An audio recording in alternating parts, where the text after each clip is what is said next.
Welcome to Spawn School. We are thrilled to have you join us for today's exciting webinar. At Spawn School, our mission is to empower aspiring game developers by connecting them with the real heroes of the industry. The creators, the mentors, the builder of the gaming universe. Whether you're here to learn game development, design, or simply explore the evolution of this fascinating medium, you are in the right place. Our sessions are always built to be interactive, inspiring, and industry relevant.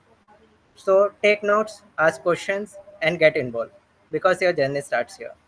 About today's session, Behind the Map Challenges of Building an Open World Game is led by Mr. Nikhil Malankar, founder and CEO of GameEon Studios. In this 1 hour session, Nikhil will take you through the real challenges developers face while designing and building expensive open world experiences, from creative decisions to technical hurdles. With years of experience leading GameEon Studios and a strong presence in the game development community, Nikhil brings valuable insights to the large scale projects, team workflow, and what makes open world games truly engaging. So get ready to explore the big picture, ask questions, and gain practical knowledge straight from an industry leader. Welcome once again, and thank you for being part of our responsible community. Let's begin. Over to you, Mr. Nicholson.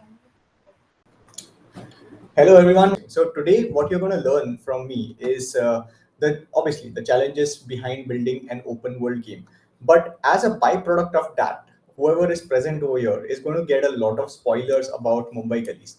A lot of people are actually curious about what's going on behind the scenes of this game that has been under production for almost 4 years now. And this is sort of like an educational journey for you guys. We're going to explore all the moving bits and pieces that are going on during the production of this game, and what are the challenges exactly that we faced during the development of this entire game. So let's begin with the topic now. Open world game. This type of game, this genre of game, is perhaps the most fascinating genres ever. Because it allows you unprecedented amount of freedom to explore and do virtually anything and everything that you can imagine. And that is also one of the reasons why it is the most complicated type of games to develop. Now, what happens is in an open world game, it's not a linear game first and foremost, right? It is something that has multiple variations. It is something that has multiple moving pieces here and there. There is pedestrian system, there is cars, there is weapon system, there is your missions, there's your dialogue system, there is your ragdoll physics, basic jump, getting inside and outside the car, and every single thing that I'm telling you is and has to be coded, right? So there's shop system, there is your user interface, your entire menu navigation flow, right from what happens when you press the escape button. Heck, even if you're creating a small game, that itself is a big challenge, but when it comes to an open world game, that challenge becomes 100x.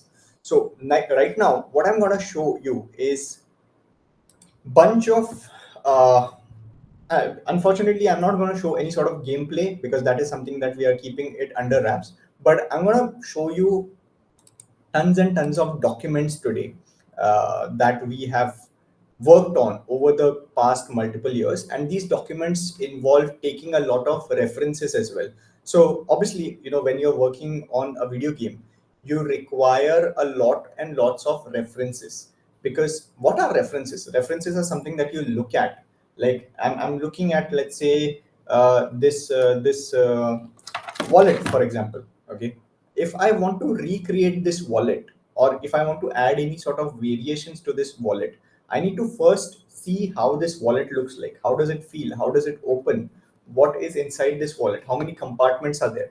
Similar to that, in the process of making movies and games, I'm talking about not just games, I'm talking about movies as well. When it comes to movies and games, you need lots and lots of references. And Mumbai Gullies, our open world game, because it is based on Mumbai and Mumbai is synonymous with Bollywood, we took tons and tons of references, photos. We went ahead, literally on the streets of Mumbai, clicked lots and lots of photos to see and capture the essence of Mumbai. Now, while I have been living in Mumbai, but we've had team members that perhaps have not lived in Mumbai, Mumbai was more of an aspiration for them. Lots and lots of people actually migrated from Hyderabad, Delhi, Varanasi, where not. And we, back in 2020 to 2022, we had a proper office space, a huge office space, wherein people were coming and working on the game together. Okay, then in 2023, we kind of navigated and shifted from that office space to a slightly smaller office space wherein we went a little liberal on the work from home policy. We had a lot of people working from home. There were certain logistical challenges. We will also talk about them in the later part of this session. But what I want to do now is I'll just quickly share my screen and show you the documents that we've actually worked on for this game. And as any good game starts off with a game design document, we also have a game design document for our game. I'm going to show you that document. So what you're seeing in front of you right now is the actual game design document of our game that has been updated over multiple years. Okay, you can see like there is this table of content is quite extensive. It's huge. Uh, it involves almost every single thing. And I'm not saying that every single thing that you see in this game design document will eventually become a part of the game. But when it comes to actually working out on all the aspects, you need to have everything in detail. And you can see over here, this game design document had been worked on till 2022. The first version was created in 2021, and then eventually we finalized everything in 2022. So we had Mr. Vivek Vasudevan working on the game design document, early game design document, and then Advait Dhumne, who basically added AI and combat and other system designs. So I'm just going to give you a very quick overview on what we had planned for the game. As you guys are aware that it's an action-packed, story-based narrative third-person shooter. This is very important to write down what the genre of the game is. It's a single-player game, and we are aiming towards an 18 plus audience. Now, naturally, a lot of people that are below 18 also end up playing these games. But when you're building this game, you have to think from a sales perspective, because an open world game such as Mumbai Gullies, it's built for the global audience, and that's the reason why we have to be very careful about these age ratings, because there are institutes like ESRB and whatnot that actually monitor these ratings. So we have to be very careful about this. Platforms, initially we were planning only PC back in the day, and then we were working on Unreal Engine. Monetization model is it's a paid game with DLCs, and controls are mouse and keyboard, controller, and optionally steering wheel for driving. And the content will be action and drama. Theme will be crime and realism. Now this, as I mentioned over here, this is a very preliminary document. I just wanted to show you like whatever we've done so far, back in 2022. But we also have newer documents in place. This document was the base for us to work on. And as you can see, like let's say for example, think of each of these systems in the form of a feature. Okay, think of all of these systems. Let's say we've got, let's just take the number of pages over here. We've got about what, 208 pages. Let's assume that each of these 208 pages are a feature. I'm just giving you a very very vague example, but let's assume that 208 features, we've got 208 features, and let's assume that every feature is going to take you an average of 5 days, for example. Okay, so 208 into 5, that's about 1040 days, which means if we divide it by 365, that's about 2.8 years. That's around 3 years, right? Now, I've just given you a very very basic preliminary calculation. This by no means is accurate. I'm just saying that there are 208 pages. Each feature takes about 5 days to implement, and we are considering each page as a feature, which is highly inaccurate, of course. But what happens is Within these, there are multiple features that either A need to be worked on in parallel, or B it needs to be worked on separately, right? And what happens is the process of making this game is extremely complicated. So you can see over here, we've got multiple areas as well. So, game design document is one thing, but then there are so many moving bits and pieces of this game. There is your map, there are your characters, there are your within characters, there are NPCs, there are car models, there are weapon models. There is this thing that how does a weapon feel, all of those aspects. So it becomes very tricky and complicated as you move into the process of developing your game. You have to take lots and lots of references, lots and lots of create a lots of concept art. So I'm going to show you a couple of other documents as well. So you can see this is one of the characters, Jimmy. So Jimmy earlier, like this is a proper 3D model that we have of one of our characters. Jimmy, by the way, is a protagonist, Raghu's friend. We also went through lots and lots of changes within the storyline as well. The storyline matured over the years as well, and right now we've got this one storyline, this that you can see over here. MG Arc One. These are character profiles. Then we've got mission documents. Then we've got open world content. Then there are different types of clothing accessories that we've planned. Now, bear in mind, of course, like I'm iterating it again. All the things that you're seeing over here might not necessarily end up going inside the game, but it is very important for us to plan out the entire scope. And then once we plan out the entire scope, post that we go into production. We then see that what are the production challenges that we are going across, and that is where real things happen. So for our main character, Raghu, okay, and earlier his name was actually Vangya, but we also felt that Vangya, if we are targeting to the global audience, that might slightly become a little bit complicated for them to pronounce. So then we went back to the drawing board and we thought that we need to change the name of our character. So then we changed it to Raghu. And as I said, we've taken tons and tons of references for our character. As you can see, because our game is based in the 90s, for our character, we wanted to go for that 90s look. And what better way to gather references than look at the, clothing style of our yesteryear's actors, like our Anil Kapoor, Jackie Shroff, and that was basically the action era, right? 80s and 90s. That is the golden era of Bollywood, I would say.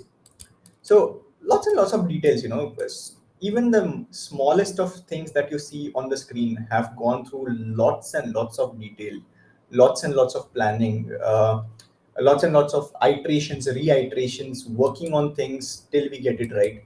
And I think, as you can see, like in just this one character, there has been so much work, from the type of shirt that he's going to wear to what sort of accessories are going to be worn by him on his hands, what is his belt. And if you guys remember, like, at least I know back in my school days, there was a huge trend, of having those rotating belt buckles. So and there was like, I don't know, like, guys in the chat also, if you guys are from that era, from my era, did you have any of these fancy belt buckles that you could kind of show around? They're very over the top, actually. Anyone in the chat? Anyone had these kind of fancy belt buckles? Nobody. But yeah, like as you can see over here, this character is heavily worked and reworked on. So we started off, yeah. So Sitanshu says that he had an eagle one, yeah. So lots and lots of things. Whether this small thing is needed or not. So you can see that in our other variations, we have removed this. Over here also you can't see that. And then within this shirt itself, we wanted our character to have a little bit of that floral shirt vibe, because you can see, like, a lot of people in India in those days also had this fashion style. So we took a lot of references, not just from old Bollywood, but also from actual real life, real photos over here and there. And then very very minor details about, a lot of people also wear this back stitching style, right? So this itself, planning for this one character also takes a lot of time, right from his belt buckle all the way to his the kind of footwear that he's wearing, right? And then finally we were happy with these three variations, so we are kind of using this character in multiple different variations. So you might end up seeing him wearing these different types of clothes. We still keep on iterating, obviously, till the game is not out. We still have the liberty to keep on changing on certain aspects. So this is what went into picture for just one character.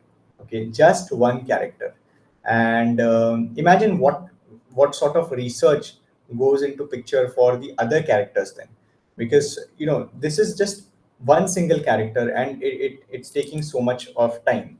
So I'm also going to show you, like, a list of planning that we've done. As you can see, like, these are the list of characters actually, and I would love to show you guys what we've planned for each of them.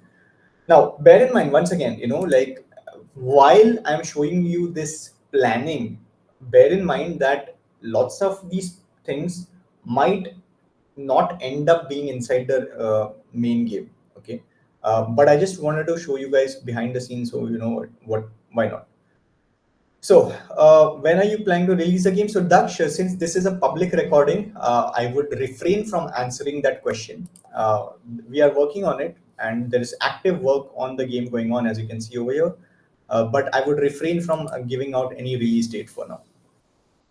But you can see, like, in terms of characters, we've got so many different characters. There is Raghu, our protagonist, and there are certain characters that we are also omitting out because they might not be fitting on to the narrative. So we do these changes, because Mumbai Gullies is not just one game.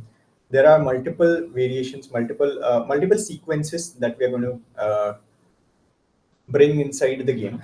But yeah, I mean, we need to do all of these planning so that nothing is left out, right? So you can see right from our chai wala, we've taken a reference for chai wala as well.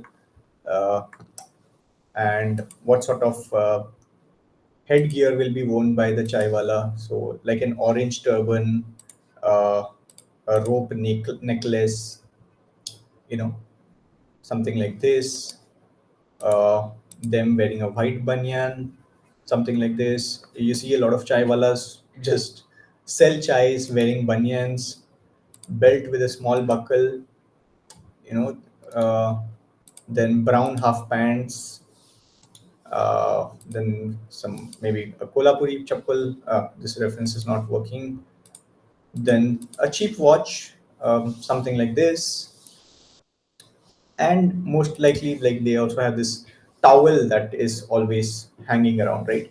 So it's to do with a lot of references and a lot of planning, and every character takes tons and tons of planning. You just can't put anything randomly inside the game. Earlier, when we are building the prototype, yes, we do rely on bits and pieces of assets from here and there to just assemble the proof of concept of the idea that we're working on, just so that we are able to showcase people that this is going to be how it's going to work like. Okay. But when it comes to actual production, we have to go back to the drawing board and again work with a lot of references. So you can see, like, one of these characters over here has a portrait. So this is one of the character inside the game. This is a hand drawn sketch of our character Ashok Deshpande. And then beyond that, we then also plan out what he's going to wear. So there's a Rudraksh mala that is going to be worn by him, as you can see over here. This Rudraksh mala over here. uh, then we have a light brown striped shirt that is tucked out. So if you see this character, this shirt is tucked out, right? So how will this look actually? So then we start putting in colors onto the character. Then belt with a large buckle, of course 90s, so why not? This is the reference of the belt that we've taken. Then this character will wear dark jeans, right? Something like this. Okay. Then what else? Special white sandals. So clothes of characters are static or dynamic. Sahil, for this game, we are going with static clothes primarily because even the static clothes take a lot of planning. So if we add dynamic clothes, then that adds up to the development time.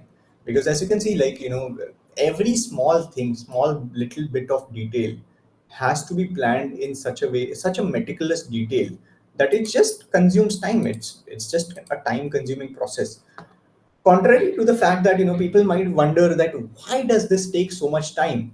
Now this what you're seeing in front of you is actual work. It is someone sitting manually doing this character, drawing this character, putting in colors, seeing variations, what looks good or not, right? So it takes time. And even if you were to do this manually by yourself, you would you would kind of understand the effort that it would take. So there's one of the female character called Rishma. As you can see, this is her portrait, and within this portrait also there is so much time, effort and detail. And mind you guys, this is not AI generated art. This is actual manual real effort.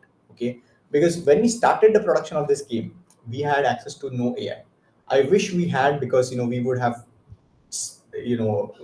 spent significantly lesser time on all these other aspects, but we had to do all of these things the hard way.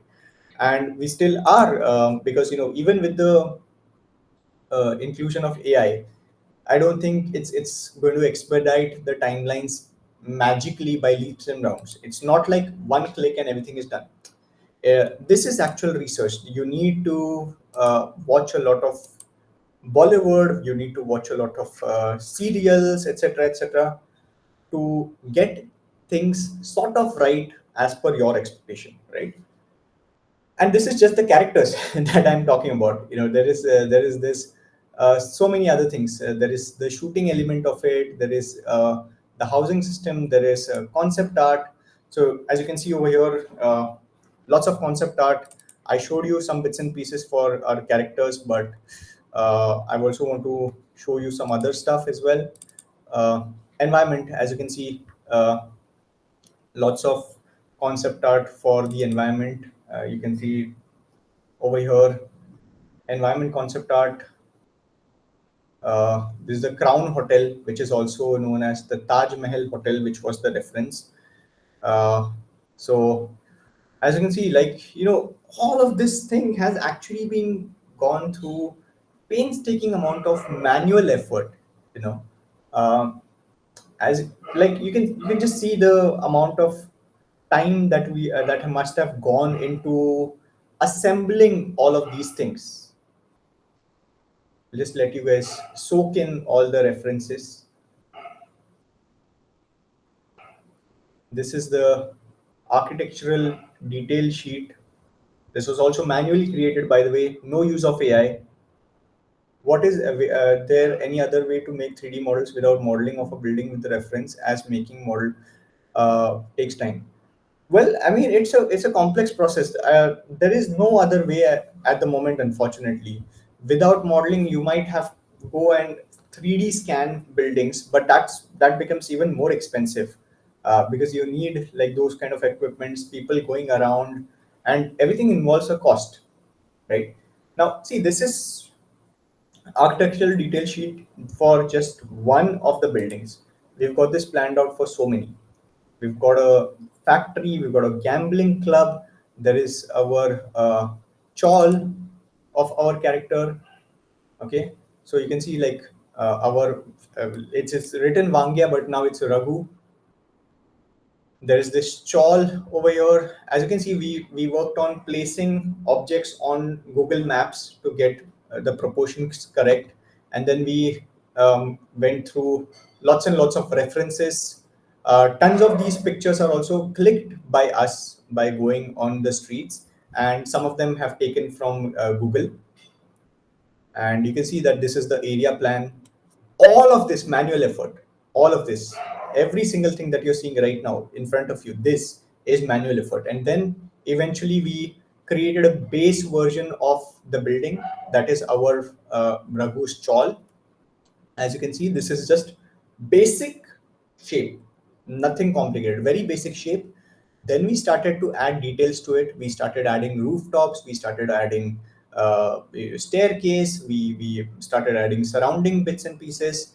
And this is where our protagonist lives. He lives on the second floor. So if you guys have actually seen one of the demos that we've done in IGDC 2023, you could see our character actually starting from here and then going down and then exploring that entire area, right? And these are the material references that we've done for this one chawl,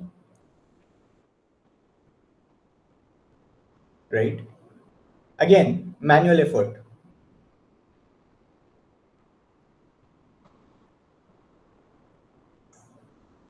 And then everything that happens around as well, right? Then what else I can show you?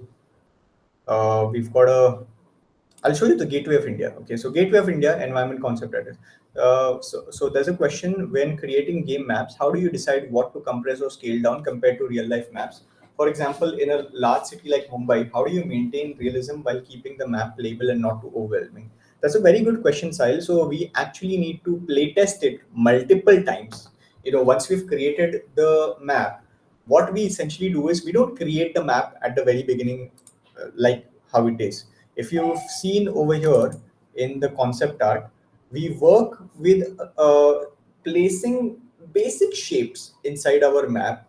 We try to walk around the map and see how things are happening, and then we try to go around the map, and try to time our character. How much does it take for our character to move on foot? How much does it take for our character to walk, to drive around the map, etc., etc., right? So it's a combination of lots and lots of play testing, which is extremely time consuming. Now, so we basically place very basic blocks on seemingly empty map area, and then we start walking around and see which area is feeling a lot uh, overwhelming, and that's how we take decisions. Now I want to show you the concept art for Gateway of India. This is And by the way, guys, I think to this date, over 150 people have worked on the production of this game so far. Okay, so it's expensive. Like, let's say, for example, when it comes to people, 150 people. Uh, let's assume if we take an average cost of even 30,000 rupees per head, 30,000 multiplied by 150. Yeah, this is what units, tens, hundreds, thousand, 10,000, lakh, 10 lakh, 45 lakhs. 45 lakhs for a team of 150 people on a budget of 30,000 per month. So it is 45 lakhs per month, and we've spent crores of rupees on production. So it making an open world game is an expensive task. And a lot of people might ask that, can I make it by myself? I mean, for sure, like nowadays there are so many tools. You can most certainly do that. But if you are to do that as a solo developer, it is going to be extremely time consuming, and you need to involve people at some point. Like, just imagine, just think of it on how outlandish it sounds when someone says that they're going to make an open world game by themselves. Okay, let's assume a person is making an open world game by themselves. Now there's a thing that we can use AI models. Is it fair? So AI models, when we started, we did not have access to any AI models, so thereby we could not use AI models. Nowadays, I think things are going to change. Things are going to be more liberal. Probably there will be usage of AI. I don't know on the ethical aspect of it, how ethical it is to use AI models, but because you still need some bit of manual rework on them. But coming back to the topic of, if one person wants to make an open world game by themselves, and open world games, just let's say at the surface level, it has tons of characters. Okay. Now, if one person is making an open world game, just imagine, how complicated of a task that will be. Let's assume you've got 30 characters inside your open world game. 30 characters will have their own walk and talk style. If a single person is making a game, and I'm saying that single person is doing mocap, single person is doing voice acting, everything, that person has to have good voice acting. That person needs to be a good actor to get all the animations done. That person needs to have very strong technical skills. So for an open world game that involves a lot of characters, especially characters that have dialogues, it's, why would you do that? Why would you do that to yourself? Because even making something like this with a team is also a monumental task, and it is extremely tough. So why do you want to do that by yourself? It's just not that much of a it's not an easy task that you would imagine. Now, coming back to Gateway of India, so you can see, like, you know references. You'll see lots and lots of references in this entire webinar. How does Gateway of India look in the morning? How does it look at night? This is the key art that we made. Again, not AI generated. Then mapping, where will we place this monument? This is the line art. And these are also the rejected designs you can see. So you can see that this one is, and this one over here has a little bit of some design over here, right? These are the rejected designs. Okay. So as you can see, lots of work has been done, and this is Manchikar's Adda, one of the interiors of the game. Again, we've done so much work on this. It's just, you can see your Unreal mannequin over here placed. What else? There's a factory. Even this factory has, this is the blocking of the factory. This is the floor plan of the factory, and then this is a little bit more detail inside what is going to be placed. So you can see, like, making an open world game is a task not just of game development. It is a task of architecture, it is a task of optimization, it is a task of texturing, it is a task of storyline, it is a task of creating the dialogues.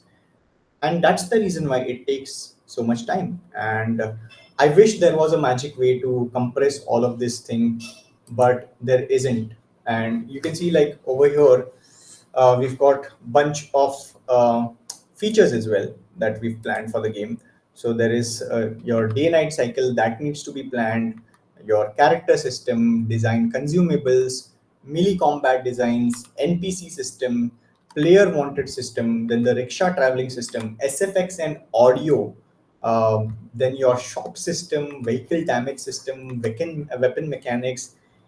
Every single thing that you can see over here has gone through so much of painstaking amount of hard work. It's complex. I'm not going to say that it was an easy thing. It is complex. It's an extremely complicated task to make an open world game. There's a question, there are two questions that I will be taking. If there are any big elements which will not be physically explored by the player itself, like some big buildings, would it be a 3D stuff or a 2D plane, especially for an open world game? So that's a very good question, Reshmi.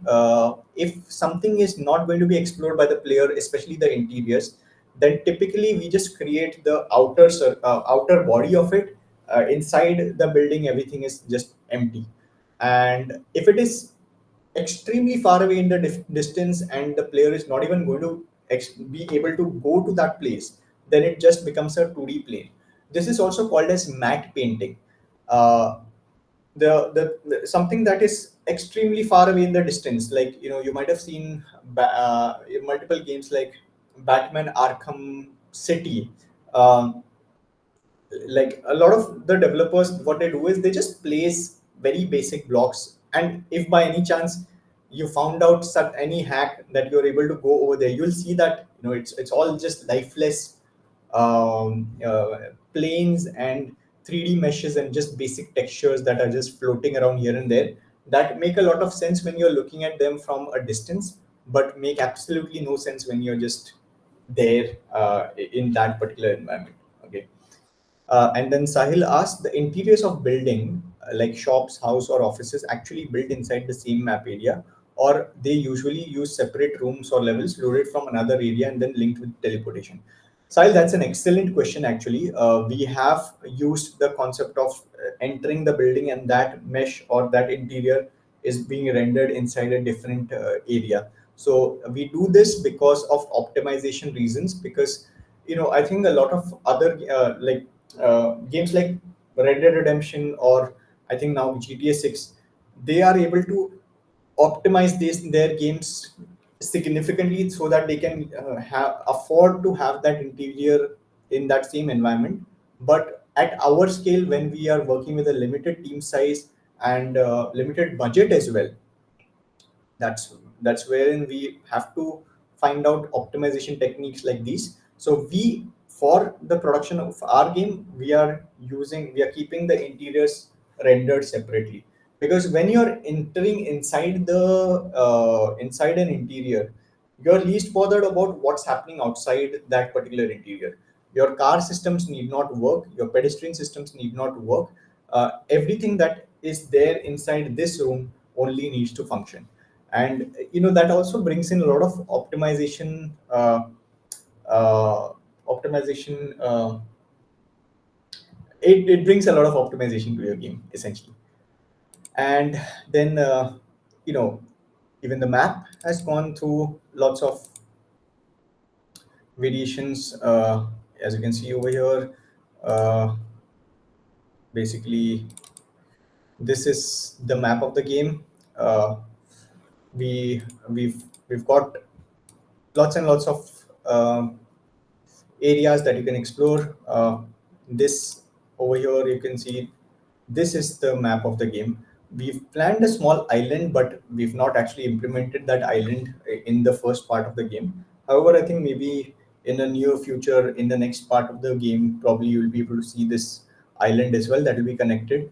But for the first game, it's not present. It's not there. What else? Uh, so Yeah, I mean, I'll just show you a couple of other documents as well. Let me check them.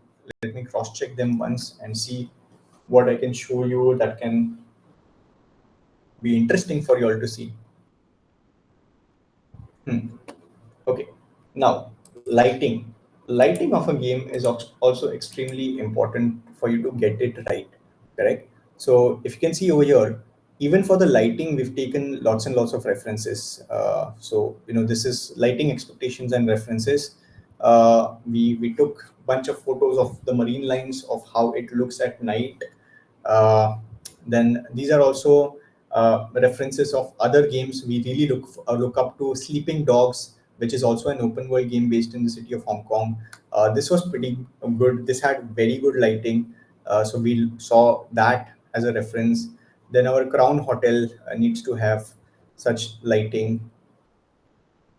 You can see over here another game reference, Gateway of India at night. We also have Rajabai Tower. This is how it looks at night. Then we also have Bankhede Stadium inside the game, and Tarapuriwala Aquarium. This is also a part of the game.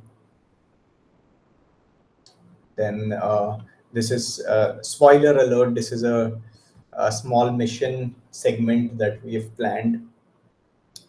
Then this is Girgaon Beach, and a couple of there are very few mansions or bungalows in Mumbai, but there is one mansion inside our game. So we just took a few references of how these mansions or bungalows look at night. And of course, slums are look extremely vibrant during night. Chawls also, and you can see, like, this particular piece is actually one of our chawls inside the game. And then there are a couple of references of bars as well. Example of a bar interior in Sleeping Dogs. So you can see that we've gone through that vibe of bar, oval maidan, and another reference of Sleeping Dogs. This Churchgate station at night, and then funfair. A bunch of you guys might have seen the funfair level in the IGDC 2023 demo that we did, right? So it all goes through lot of variation. This carrying club inside the game. There is a spoiler alert again. There is a haunted Haveli inside the game. So those of you who are watching this are actually getting lots of spoilers about the game actually. And then we also saw daytime references. We liked Hitman 2's Hitman. Wow, sorry for messing out the pronunciation. The Hitman 2's Mumbai level was done pretty good in terms of lighting, so we took that as a reference for our game. And then this is how Sleeping Dogs looks like. Okay, so we do have to work with a lot of references when we are building the game. And I think there are a bunch of more questions.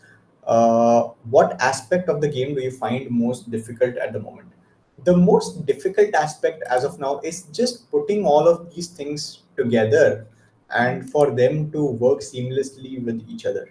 Like, we've planned all this massive scale of a game, which, like, we've tried to scope it down as much as we possibly could. But even after that, it's an uphill battle. It is not something that is that you can just do like that. And that is, staying patient actually.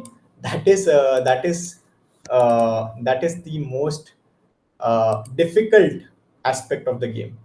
I'll also show you a bunch of environments that we've done for the game. So, this we've got the Churchgate station inside the game. These are the references for the train station's exterior. Again, bunch of references that we collected. So, tea stalls around this area. So there's a theater as well, and then we also have a wine shop inside the game. So, bunch of references of the wine shop taken from stock photos. And this is a slightly updated document, so you can see that our protagonist name is updated to Wangya, is updated from Wangya to Raghu. uh, and then again you see that famous chawl again. And then this is actually the interior of our character's house. So it's a tiny home. Carom club you can see again. And this is the mansion that I'm talking about.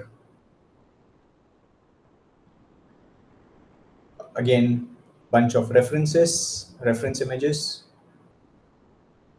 And we saw a couple of bars that we could actually take references from. So for research purposes, our team also went to a couple of bars around the city of Mumbai. This is electronic store, Gada Electronics. The A lot of people surprisingly are actually asking for us to include Gokuldham Society inside the game, but unfortunately we can't for copyright reasons. But we surely can take references. And then a couple of garages, Flora Fountain. This is present inside the game. And then there is a bar reference, Nariman Point. arms and ammunitions, arms dealer. Then we've got a textile factory, and you can see this was the level of the funfair that you could. And Reshmi, I asked a question earlier on that are these just 2D planes or just 3D objects? So from this vantage point, you can clearly see that this is just a simple basic shape. Okay, there's no detail on it. Most of the detail are over here on this part because the player will never go in this area. We are going to like properly block it out so that the player does not enter over there. And in terms of the funfair aspect as well, it needs to look very lively. So we've placed a lot of sound sources. You can see these small icons.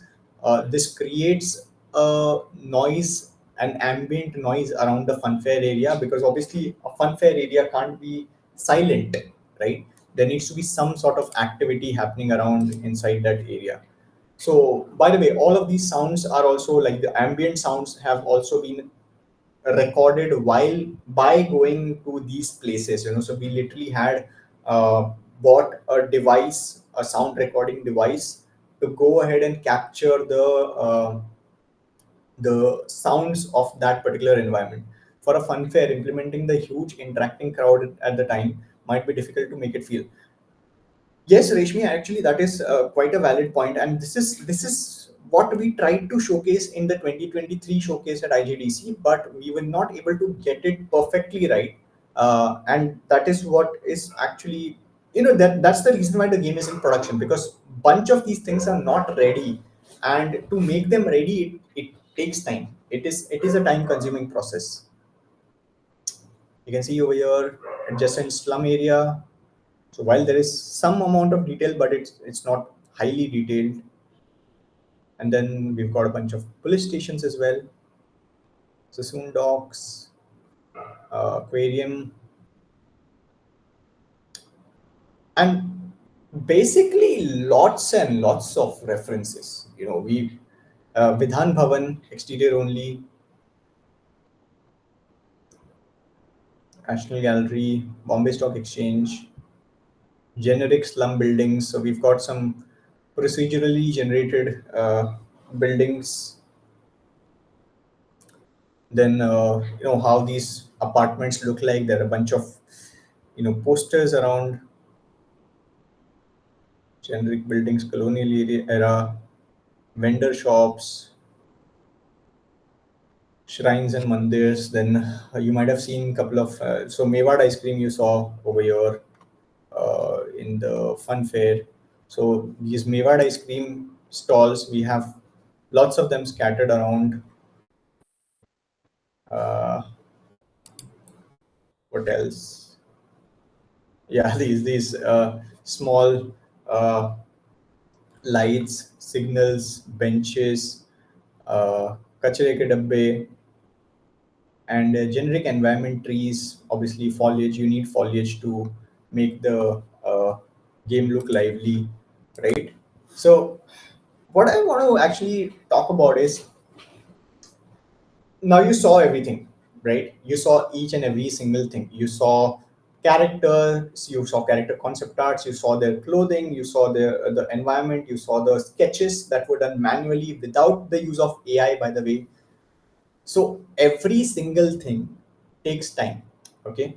And it's not the fact that once this concept art is done and then instantly the character is ready. No, once the character concept is done, that then is it goes to a 3D artist. The 3D artist then creates a model from that concept image, okay, concept art. Then that concept art 3D model is ready. Then the next step is for you to unwrap the UV of that character.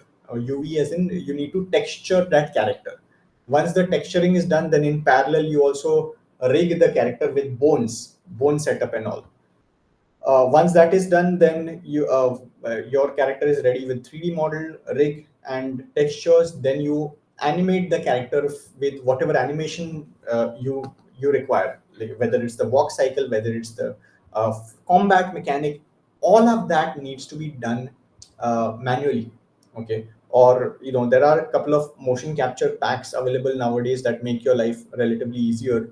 But for you to have that proper bone setup, for you to have that proper structure and maintain consistency in terms of art style across all the characters, that is super duper challenging.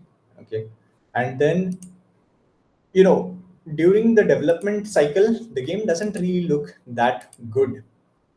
Is like whatever we've showcased so far, it's pretty much just the mechanical working of the game.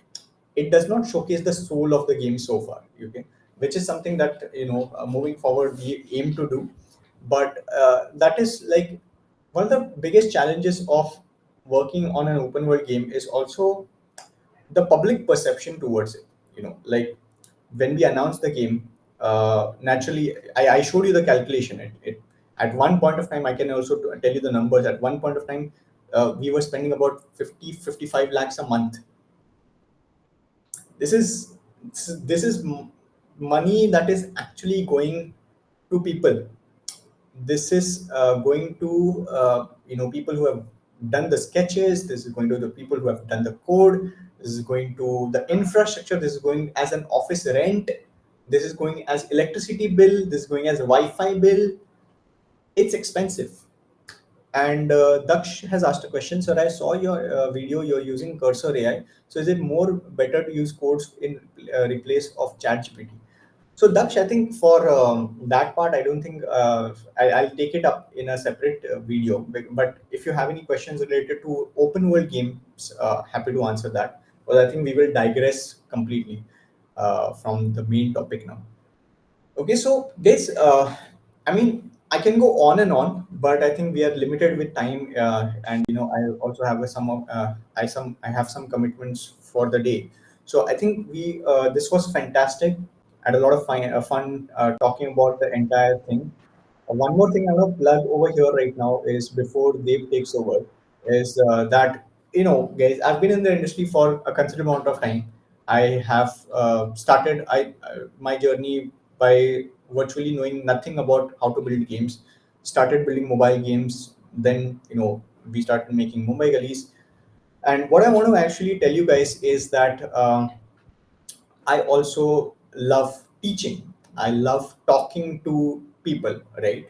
And that's what my YouTube journey has been all about. Okay. So what I want to do now is I want to announce that I'm actually going that since I like teaching so much, I'm actually going to extend this teaching opportunity at Spawn School, wherein I'm going to take up a game development accelerator program. Okay, through this accelerator program, I'm just going to share my screen and walk you through the journey. Through this accelerator program, I'm actually going to teach you almost everything that I've learned from being a game developer. I have put out a bunch of YouTube videos as well about game development, but this accelerator program essentially is me coming live and teaching you the process of game development. What you will learn in this course is that I'm going to start the first batch in the month of September. It's going to be 3 months long. That's about 36 hours.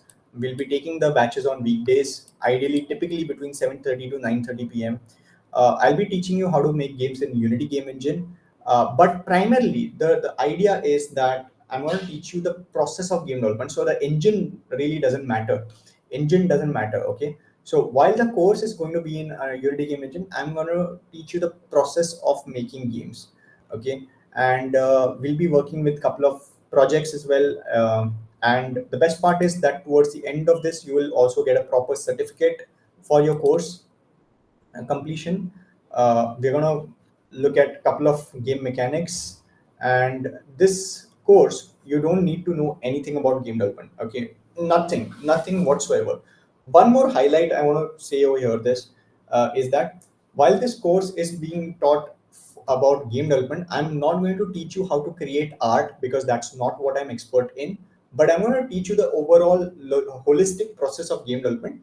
This will include programming. Okay, and there are like with Spawn School there are a couple of enrollment options right now. I'm going to take this batch starting from first week of September. If you register right now, there are two options. Either you can enroll for 42,000 for a one time payment, or you can split it into a 15,000 monthly payment of 3 months. The best part is, by the way, guys, whatever you're spending right now, after you complete the course, upon successful course completion criteria, you will also get a 1 month paid internship. Okay, 1 month paid internship that I will be providing to you. So you will actually get 10,000 rupees back. So if you complete the entire course properly, towards the end of the third month, when your fourth month starts, you will get 1 month internship, paid internship, and you will actually get 10,000 rupees back. Okay, so what this will do for you is it will basically give you experience, it will give you the knowledge of all the tools, and it will give you a certification as well. So that's what I wanted to talk about in this particular webinar. So if you're interested, go ahead, check out. I'm gonna leave the link over here, and that's about it from my side. I had a lot of fun talking about the entire process of making an open world game. It's been a challenging journey. It's been a uphill battle here and there, including going through sleepless nights, team coordinations, talking to people here and there, arranging everything, and firefighting basically. So I hope you guys learned a lot from this session. Please type down your comments in the chat section, and I'll stop talking now and over to you. Dave. Thank you. Yeah. Thank you very much, Nikhil sir. So thank you very much for this amazing session and for sharing such valuable insights. And thank you to everyone who joined us today. We love having you here. And if you have any further question regarding the course, you can ask them here right away, right now. We'll answer them. And yeah, it was okay. So everyone is commenting. Thank you to you for this insightful and amazing session. Uh, yeah, we just want to take this opportunity to announce about the accelerator program that we have. Nikhil sir already mentioned about the program and share all the details that was important to have before enrolling the program. And yeah, apart from that, we would love to hear from you guys. I have also shared our WhatsApp number and the course link in the chat box. You can check out the course details once again. And if you have any questions, you can reach out to us via WhatsApp. And apart from this, we also have other courses as well. You can also check out them if you want to enroll for the 7 months program. If you want to enroll for the Unreal program, you can check out them as well.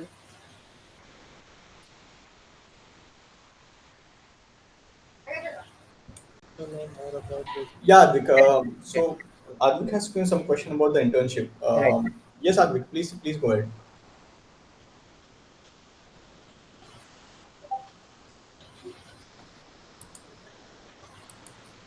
Okay. So Advik, your question is regarding the accelerator program internship or the other internship opportunity that we have with other program.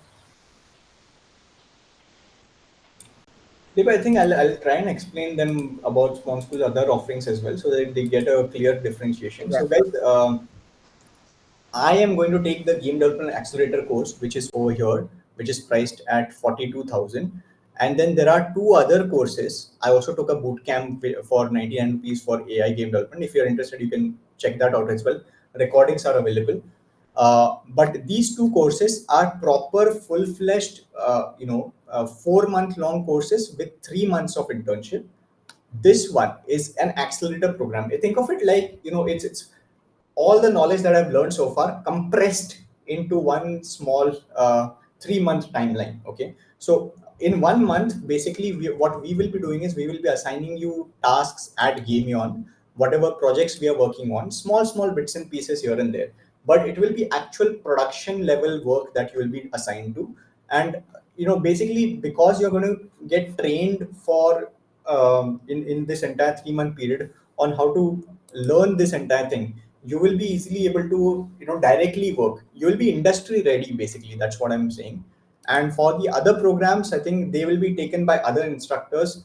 They are going to be a little bit more relaxed in terms of timelines, because these are like 7 month long courses. So there will be self study and all. It's more like a, college structure, but an online class. Mine is like accelerator. It's going to be like quick, quick, quick. I'm going to throw all concepts at you. We're going to do a lot of practices, lots and lots of assignments, and lots of. So the internship will be at GameEon in the accelerator. Yeah, the accelerator internship will be at GameEon. I hope that answers your question. And just wanted to add one more thing. Since we are starting the batches from September, you have very limited time to book your seats. Since we have very limited seats available, and if you enroll before 15th of August, then definitely you are going to get some exciting gifts from our end. Apart from the whatever course fees is there and the internship opportunities there. All right, guys, if there are any further questions, happy to answer them. Otherwise, we can be done for the day. And I'm again sharing the course detail and our WhatsApp number in the chat box. You can, once you check out the course details, you can reach out to us on this number and you can get more clarity on the course and the offerings. Yeah, so thank you once again. Thank you, Nikhil sir, for this exciting webinar and the insightful session. And thank you everyone for joining at Sunday. So yeah, thank you. Yeah. Okay, guys, thank you so much. Bye bye. Take care. Have a fantastic day ahead.